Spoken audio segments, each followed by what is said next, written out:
NCERT में class 10th में जो साइंस है उसका लेक्चर 3 आज देखने वाले हैं हम लोग। इससे पहले लेक्चर 1 और लेक्चर 2 पढ़ा चुके थे, जिसमें बहुत सारे टॉपिकों को हम लोग पढ़ चुके थे। आगे की जो टॉपिकें हैं कोशिश करेंगे कि इसी लेक्चर में कंप्लीट करा दिया जाए। तो चलिए देखते हैं। चैप्टर का नाम तो पता ही आप लोग को, चैप्टर 3 में क्या है, धातु एवं अधातु, जिसमें से धातु और अधातु का जो गुण था उस गुणों को हम लोग पढ़ रहे थे। ठीक है, उसी में से कुछ गुण हम लोग पढ़ चुके थे पहले। अब 1-2 गुण तक उसमें पढ़ चुके थे हम लोग। ये तीसरा गुण है कि अम्ल के साथ धातुओं का अभिक्रिया। मतलब जो पिछला टॉपिक लास्ट हम लोग पढ़े थे वो धातु का रासायनिक गुण पढ़ रहे थे हम लोग, धातुओं का रासायनिक गुण पढ़ रहे थे। उसमें से 2 गुण हम लोग पढ़ चुके थे। तीसरा गुण है अम्ल के साथ अभिक्रिया। तो जब भी कभी धातु को अम्ल से अभिक्रिया कराते हैं तो क्या बनती है, लवण बनती है। और कौन सा गैस मुक्त होता है, हाइड्रोजन गैस मुक्त होता है। याद रखिएगा कि जब भी कभी धातु को अम्ल के साथ अभिक्रिया कराया जाता है तो लवण बनता है और हाइड्रोजन गैस क्या होती है, मुक्त होती है। आगे देखिए, इसका कुछ समीकरण दिया हुआ है, ध्यान से देखिएगा। Fe यानी आयरन को अगर HCl से हाइड्रोक्लोरिक अम्ल से अभिक्रिया कराते हैं तो FeCl2 बनता है। ये एक लवण है। FeCl2 क्या है, एक लवण है। और क्या मुक्त हो रहा है, हाइड्रोजन गैस मुक्त हो रहा है। तो ऑब्जेक्टिव क्वेश्चन में पूछा जाता है कि धातुओं को अम्ल के साथ अभिक्रिया कराने पर क्या बनता है और कौन सी गैस मुक्त होती है। तो धातु को जब भी अम्ल के साथ अभिक्रिया कराएंगे तो हमेशा लवण बनेगा और हाइड्रोजन गैस मुक्त होगा। यहाँ जितने भी समीकरण हैं सारा समीकरण में एक धातु है और दूसरा क्या है, अम्ल है। ठीक है, अगला देखिए। अगला टॉपिक जो है वो है एक्वा रेजिया। एक्वा रेजिया क्या होता है समझिएगा। एक्वा रेजिया जो रॉयल जल का लैटिन शब्द है, रॉयल जल को का लैटिन शब्द में ही हम लोग इसको क्या बोलते हैं, एक्वा रेजिया बोलते हैं। इसमें 3:1 के अनुपात में सांद्र हाइड्रोक्लोरिक अम्ल एवं सांद्र नाइट्रिक अम्ल का ताज़ा मिश्रण होता है। मतलब सांद्र हाइड्रोक्लोरिक अम्ल और सांद्र नाइट्रिक अम्ल का अनुपात जो होता है उसी को हम लोग क्या बोलते हैं, एक्वा रेजिया बोलते हैं। यह सोने को भी क्या कर सकता है, गला सकता है। दोनों अगर मिश्रण में है तभी गला सकता है, लेकिन किसी एक में यह देखिएगा, जबकि दोनों में से किसी एक अम्ल में या किसी अम्ल में अकेले यह क्षमता नहीं होता है कि वो सोने को क्या कर सके, गला सके। जब इन दोनों को 3:1 में मिश्रण में मिलाया जाता है तो ही ये क्या कर सकता है, सोने को गला सकता है। अगला देखिए, अगला जो टॉपिक है उस टॉपिक का नाम है सक्रियता श्रेणी। सक्रियता श्रेणी, तो सक्रियता श्रेणी किसको कहेंगे समझिए। जिसमें हम लोग क्या करेंगे, धातुओं को उसकी क्रियाशीलता के आधार पर, और ये क्रियाशीलता कैसे सजाया जाता है, अवरोही क्रम में, पहले ज़्यादा फिर कम ऐसे करके सजाया जाता है। तो उस श्रेणी को हम लोग क्या नाम दे देते हैं, सक्रियता श्रेणी। चलिए देखिए, यहाँ पर सक्रियता श्रेणी लिखा गया है। जैसे देखिए, सबसे ऊपर में है पोटेशियम, और पोटेशियम जो होता है वो सबसे अधिक अभिक्रियाशील होती है। उसके बाद sodium, calcium, magnesium, aluminium, zinc, iron. अब जैसे जैसे नीचे जाएंगे, नीचे जाने पर इसकी क्रियाशीलता धीरे धीरे क्या होती जाएगी, घटते जाएगी, कम होते जाएगी। और जो सबसे नीचे होगा उसकी क्रियाशीलता सबसे कम होगी। जैसे सबसे नीचे है गोल्ड, ये सबसे कम अभिक्रियाशील होती है और सबसे अधिक अभिक्रियाशील क्या होता है, पोटेशियम होता है। तो सक्रियता श्रेणी किसको कहेंगे, जिसमें धातुओं को उसकी क्रियाशीलता के आधार पर अवरोही क्रम में सजाया जाता है, उसको हम लोग क्या नाम देते हैं, सक्रियता श्रेणी नाम देते हैं। अगला टॉपिक है आयनिक यौगिक। आयनिक यौगिक किसको कहते हैं, ध्यान से समझिएगा। धातुएं एवं अधातुएं के मध्य इलेक्ट्रॉनों के आदान प्रदान से, ठीक है, जब भी धातु हो और अधातु हो इसके बीच इलेक्ट्रॉन के आदान प्रदान से कोई बॉन्ड बनता है, कोई बंधन बनता है, तो वैसे बंधन को हम लोग क्या नाम देते हैं, आयनिक बंधन कहते हैं। ठीक है, और इस प्रकार के बनने वाले यौगिकों को क्या कहते हैं हम लोग, आयनिक यौगिक कहते हैं। ठीक है, जो आयन से या कह सकते हैं आयन से बनने वाले बंधन को आयनिक बंधन कहते हैं, और इस प्रकार के बनने वाले यौगिक को क्या कहते हैं, आयनिक यौगिक कहते हैं। ठीक है, याद रखिएगा। जैसे NaCl हो गया, ठीक है, Na पर प्लस चार्ज होता है और Cl पर क्या होता है, माइनस चार्ज। और NaCl एक प्रकार का क्या है, आयनिक यौगिक है। और इसके बीच जो बॉन्ड बन रहा होगा, बंधन बन रहा होगा, उसको हम लोग बोलेंगे आयनिक बंधन। क्या कहेंगे, आयनिक बंधन कहेंगे। ठीक है, आगे देखिए, अब क्वेश्चन आता है, ठीक है, यहाँ से क्वेश्चन आता है आयनिक यौगिकों के गुणों को लिखें। आयनिक यौगिक में क्या क्या गुण पाया जाता है समझिएगा, ठीक है। आयनिक यौगिक का गुण क्या है, गुण समझिएगा। इसके निम्नलिखित गुण हैं और पहला जो गुण होगा उस गुण को हम लोग कहेंगे भौतिक प्रकृति। और भौतिक प्रकृति क्या होता है आयनिक गुण में, समझिएगा। धन एवं ऋण आयनों के बीच मजबूत आकर्षण बल के कारण आयनिक यौगिक ठोस एवं थोड़े कठोर होते हैं। इसका भौतिक प्रकृति कैसा होता है आयनिक यौगिक का, ठोस होता है और थोड़ा सा क्या होता है, कठोर होता है। अब बहुत ज़्यादा कठोर नहीं होता है। ये यौगिक सामान्यतः भंगुर भी होते हैं, मतलब इसको अगर मान लीजिए थोड़ा सा भी इस पर दाब डालेंगे तो ये छोटा छोटा टुकड़ा में क्या हो जाएगा, टूट जाएगा, ठीक है। तो भौतिक प्रकृति कैसा होता है आयनिक यौगिक का, ठोस होता है और क्या होता है, थोड़ा सा कठोर होता है। लेकिन कठोर के साथ साथ ये भंगुर भी होता है, मतलब इस पर अगर यदि आप दाब डालिएगा तो दाब डालने से क्या होगा, ये छोटे छोटे टुकड़ों में टूट जाएगा, परिवर्तित हो जाएगा, ठीक है। यह भौतिक प्रकृति है। दूसरा गुण इसी का है आयनिक यौगिक का, गलनांक एवं क्वथनांक। तो जो आयनिक यौगिक होते हैं इसका गलनांक और एवं क्वथनांक बहुत ही अधिक होता है, ठीक है। आयनिक यौगिक का गलनांक और क्वथनांक क्या होता है, बहुत ही अधिक होता है। अब क्यों अधिक होता है समझिएगा। जब भी आयनिक यौगिक बनता है तो इसके बीच आयनों के आयन का जो है अंतर आयनिक आकर्षण बल बहुत ज़्यादा मजबूत होता है। और इस मजबूत आकर्षण बल को तोड़ने के लिए हम लोगों को अधिक से अधिक ऊर्जा की आवश्यकता होती है। इसीलिए इसका गलनांक और क्वथनांक क्या होता है, उच्च होता है। इसको याद रखिएगा कि आयनिक यौगिकों के बीच मजबूत आयनिक आकर्षण बल होता है जिसको तोड़ने के लिए अत्यधिक ऊर्जा की आवश्यकता होती है। इसीलिए इसका गलनांक और क्वथनांक क्या होता है, अधिक होता है, ठीक है, उच्च होता है। तीसरा है घुलनशीलता। अगर घुलनशीलता का बात करेंगे तो समझिए घुलनशीलता किसको कहेंगे। आयनिक यौगिक में घुलनशीलता क्या होता है समझिएगा। आयनिक यौगिक सामान्यतः जल में तो घुल जाएंगे, जैसे नमक हो गया, NaCl हो गया, NaCl जल में क्या हो जाएगा, घुल जाएगा। परंतु या कह सकते हैं जितने भी आयनिक यौगिक हैं सब में तो नहीं कह सकते, परंतु कार्बनिक विलायकों जैसे किरोसिन हो गया, पेट्रोल हो गया, एल्कोहल हो गया, इन सभी चीज़ों में ये घुलता नहीं है, अघुलनशील होता है। याद रखिएगा आयनिक यौगिक सामान्यतः जल में घुलनशील होता है, लेकिन ये कार्बनिक विलायकों में अघुलनशील होता है, इस बात को याद रखिएगा। अगला टॉपिक है विद्युत चालकता। आयनिक यौगिक का ही एक गुण है जिसको हम लोग क्या बोलते हैं, विद्युत चालकता। विद्युत चालकता क्या होता है समझिएगा। आयनिक यौगिक ठोस अवस्था में विद्युत के कुचालक होते हैं। जब भी आयनिक यौगिक होगा अगर ये ठोस अवस्था में है तो ये क्या होगा, विद्युत का कुचालक होगा। लेकिन यदि यह जलीय विलयन में होगा तो ये विद्युत का क्या होगा, ये विद्युत का क्या होगा, सुचालक होगा। इस बात को याद रखिएगा। आयनिक यौगिक ठोस रूप में विद्युत का कुचालक, जबकि जलीय विलयन में विद्युत का क्या होता है, सुचालक होता है। तो ये चार गुण हम लोग पढ़े, क्या क्या पढ़े, भौतिक प्रकृति, ठीक है, उसके बाद गलनांक एवं क्वथनांक, तीसरा घुलनशीलता और चौथा क्या पढ़े हम लोग, विद्युत का चालकता। अब आगे टॉपिक देखिए क्या है, अगला टॉपिक। ये क्वेश्चन बहुत ज़्यादा इंपॉर्टेंट है, एग्जाम में पूछा जाता है कि आयनिक यौगिकों का गलनांक उच्च क्यों होता है, इसको समझना है। क्यों उच्च होता है अभी हम बताएं। क्योंकि जितने भी आयनिक यौगिक होते हैं वो मजबूत आकर्षण बल, ठीक है, मजबूत आकर्षण बल के द्वारा जुड़े होते हैं और उसको तोड़ने के लिए अधिक ऊर्जा की हमको आवश्यकता होती है। इसीलिए इसका गलनांक क्या होता है, उच्च होता है, ठीक है। पढ़ लीजिए एक बार। आयनिक यौगिक जो होते हैं धन एवं ऋण आयनों के मजबूत आयनिक अंतर आयनिक आकर्षण बल द्वारा जुड़े होते हैं, जिसे तोड़ने के लिए अधिक ऊर्जा की आवश्यकता होती है। इसी कारण इसका गलनांक क्या होता है, उच्च होता है, याद रखिएगा। और ये बहुत ज़्यादा इंपॉर्टेंट क्वेश्चन है, एग्जाम में पूछा जाता है, खास करके झारखंड बोर्ड वालों के लिए बहुत ज़्यादा इंपॉर्टेंट क्वेश्चन है, पूछा गया है बहुत साल। अगला जो टॉपिक है, अगला टॉपिक है खनिज। खनिज किसको कहेंगे समझिए।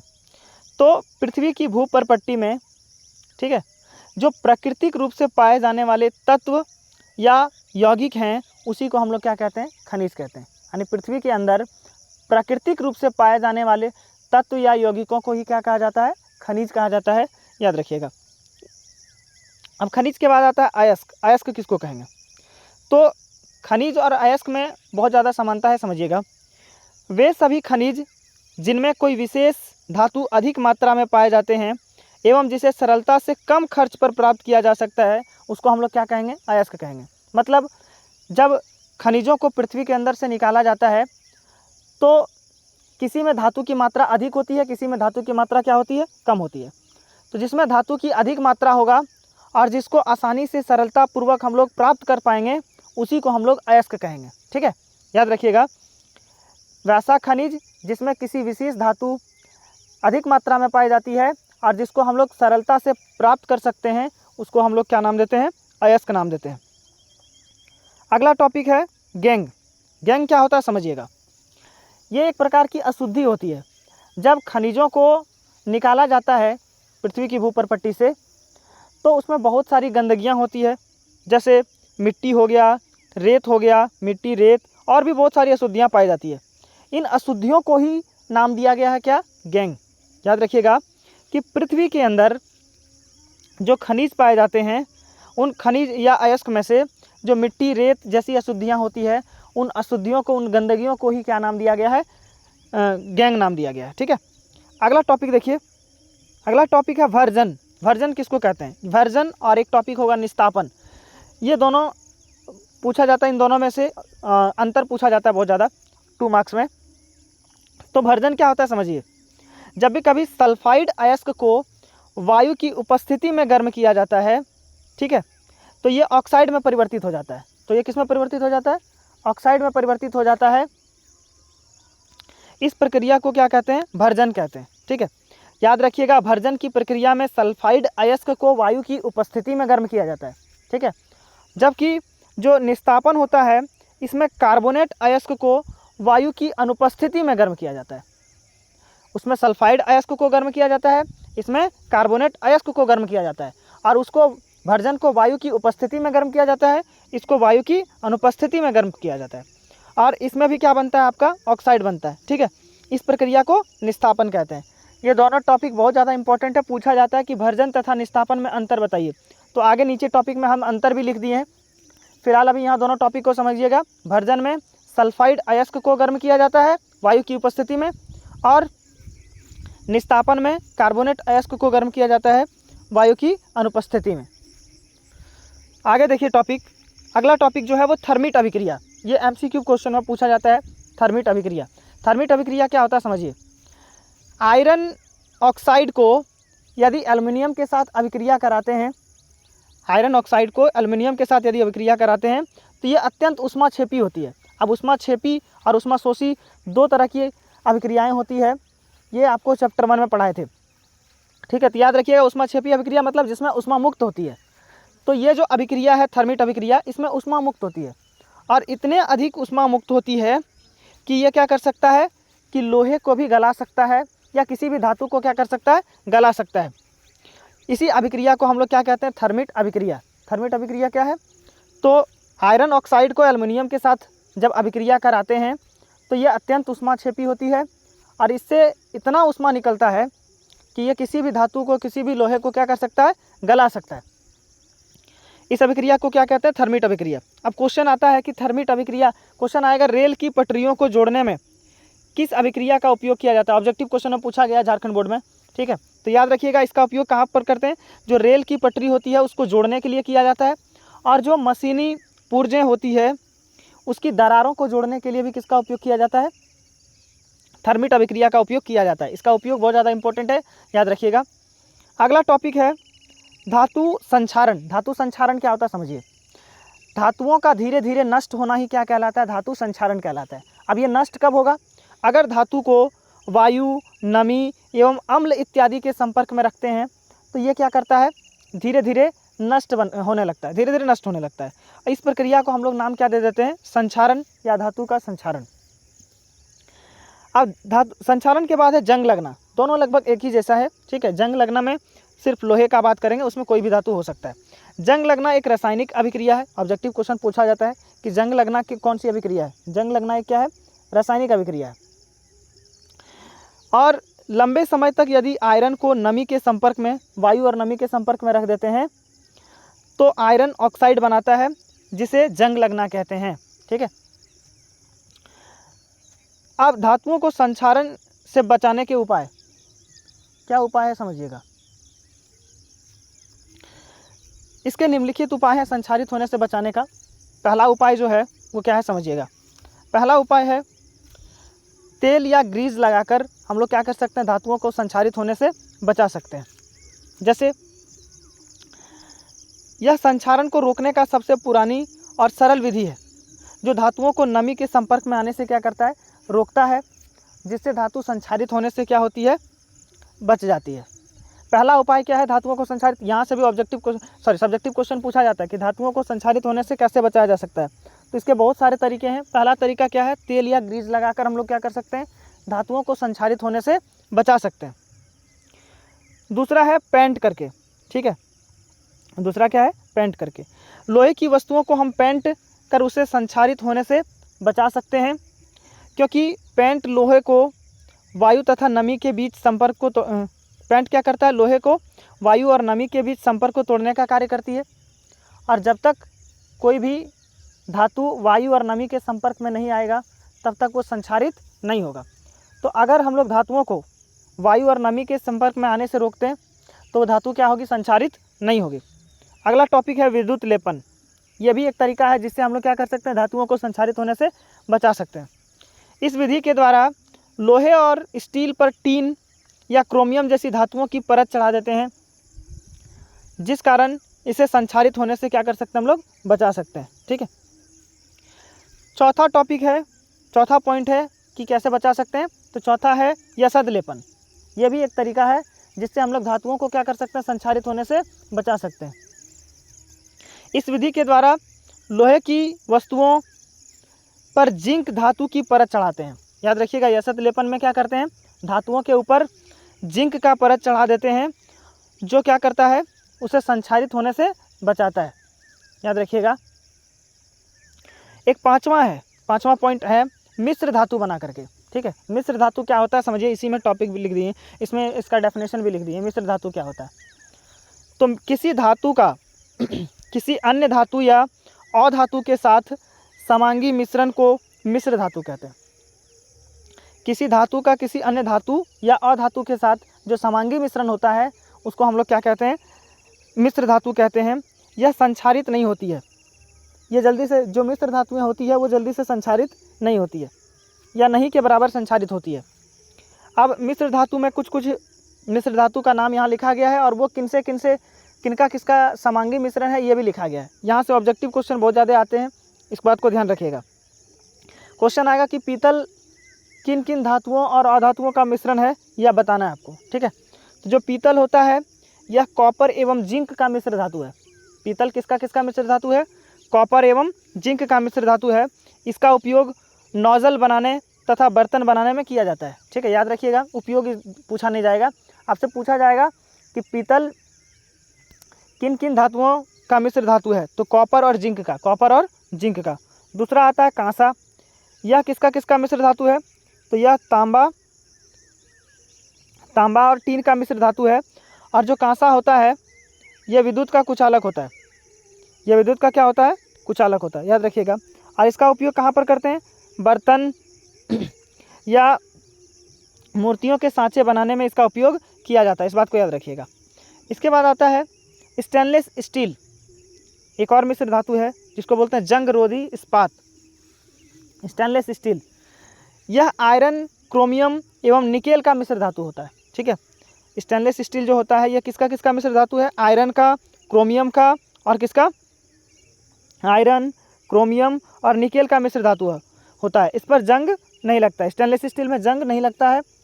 और इसका उपयोग ब्लेड बनाने में, बर्तन एवं शल्य क्रिया के औजार बनाने में किया जाता है। अगला है सोल्डर। ठीक है, यह हाल फिलहाल में शायद पिछले साल पूछा गया था क्वेश्चन कि सोल्डर किसका मिश्र धातु है। तो यह सीसा एवं टीन का मिश्र धातु होता है। इसका गलनांक बहुत कम होता है। इसको आप मोबाइल रिपेयरिंग दुकान में या जहाँ भी रिपेयरिंग वगैरह होता है टेक्निकल चीज़ों का, वहाँ पे आपको इलेक्ट्रिकल चीज़ों का, टेक्निकल चीज़ों का, वहाँ पे आपको ये मिल जाएगा सोल्डर। ठीक है, और इसका गलनांक क्या होता है, बहुत ही कम होता है। और इसका उपयोग कहाँ पर करते हैं, तारों को परस्पर वेल्डिंग करने में इसका उपयोग किया जाता है। एक और मिश्र धातु है जिसका नाम है नाइक्रोम। नाइक्रोम क्या है, तो यह निकेल एवं क्रोमियम तथा लोहे का मिश्र धातु होता है नाइक्रोम। ठीक है, याद रखिएगा इस बात को। तो यह अभी जितना पढ़े हम लोग, ये सब क्या था, मिश्र धातु था। और ये मिश्र धातु किन किन धातुओं के मिश्रण से मिलकर के बना है, ये भी आपको याद रखना है, यहाँ से क्वेश्चन आते हैं। ठीक है, अगला टॉपिक है अमलगम। अमलगम किसको कहेंगे समझिए। वैसा मिश्र धातु जिसमें एक धातु पारा हो, ठीक, वैसा कोई भी मिश्र धातु जिसमें एक धातु पारा हो उसको हम लोग क्या कहेंगे, अमलगम कहेंगे। याद रखिएगा अमलगम क्या है, तो वैसा कोई भी मिश्र धातु जिसमें एक धातु कन्फर्म है कि पारा होगा उसको हम लोग क्या नाम देंगे, अमलगम नाम देंगे। अगला क्वेश्चन है, ये क्वेश्चन बहुत ज़्यादा इंपॉर्टेंट है, बहुत साल एग्जाम में पूछा गया है कि शुद्ध सोने का उपयोग आभूषण बनाने में नहीं किया जाता है, क्यों नहीं करते शुद्ध सोने का उपयोग हम लोग आभूषण बनाने में। तो जो शुद्ध सोना होता है वो 24 कैरेट का होता है। शुद्ध सोना कितने कैरेट का होता है, 24 कैरेट का होता है, और ये बहुत ही नर्म होता है। अब बहुत ज़्यादा नर्म होगा तो इसका उपयोग हम लोग आभूषण में कैसे करेंगे, इसीलिए इसको हम लोग क्या करते हैं, थोड़ा कठोर बनाते हैं। कठोर कैसे बनाया जाता है समझिएगा, इसी कारण इसका आभूषण बनाने में उपयोग नहीं किया जाता है, ठीक है। अब आभूषण बनाने के लिए हम लोग कितना 22 कैरेट सोने का उपयोग करते हैं। कितने कैरेट का, 22 कैरेट का। इसमें 2 कैरेट तांबा अथवा चांदी को मिलाया जाता है, जो इसे क्या करती है, कठोरता प्रदान करती है। यानी कि जो आभूषण बनाने के लिए हम लोग उपयोग करते हैं सोना, वो कितने कैरेट का होता है, 22 कैरेट का होता है। इसमें 2 कैरेट या तो तांबा को मिलाया जाता है या तो चांदी को मिलाया जाता है, इसे कठोरता प्रदान करने के लिए। अब ये कुछ MCQ क्वेश्चंस हैं, ठीक है, NCERT के। निम्न में ये आपको देख लीजिएगा, उसमें बहुत सारा ऑप्शन होगा, ठीक है। आगे देखिए, ये टॉपिक भी बहुत ज़्यादा इंपॉर्टेंट है, एग्जाम में पूछा जाता है। उभयधर्मी ऑक्साइड किसको कहते हैं, ठीक है। उभयधर्मी ऑक्साइड किसको कहते हैं, इसके 2 उदाहरण लिखने के लिए बोला जाएगा।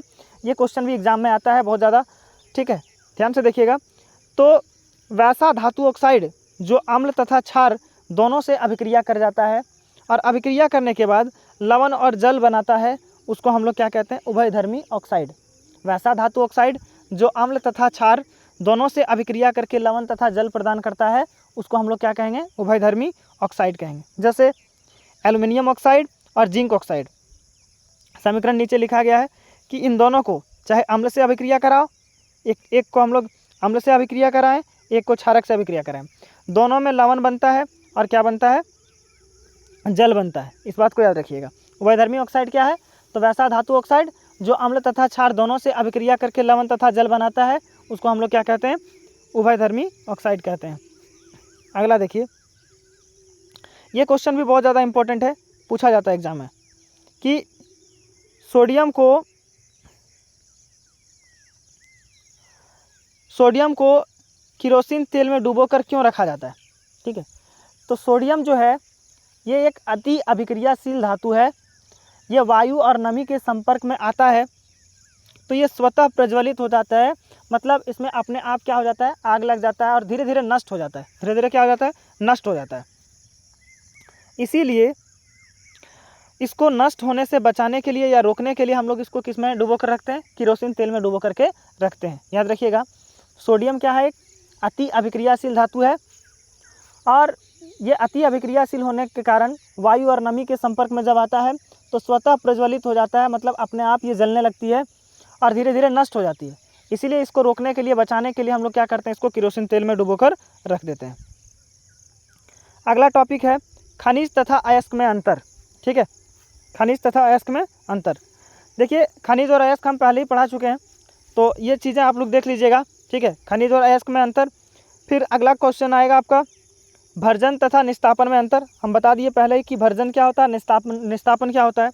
और सबसे ज़्यादा इम्पोर्टेंट, धातु एवं अधातु में रासायनिक गुणों के आधार पर अंतर। ये क्वेश्चन भी एग्जाम में 5 मार्क्स में पूछा जाता है, याद रखिएगा आप लोग कि धातु एवं अधातु में रासायनिक गुणों के आधार पर अंतर। भौतिक गुणों के आधार पर अंतर हम पहले ही लिखवा चुके थे, ठीक है, उसमें बता चुके हैं पहले लेक्चर में, तो उसको देख लीजिएगा वहाँ से। आज के लिए बस इतना ही।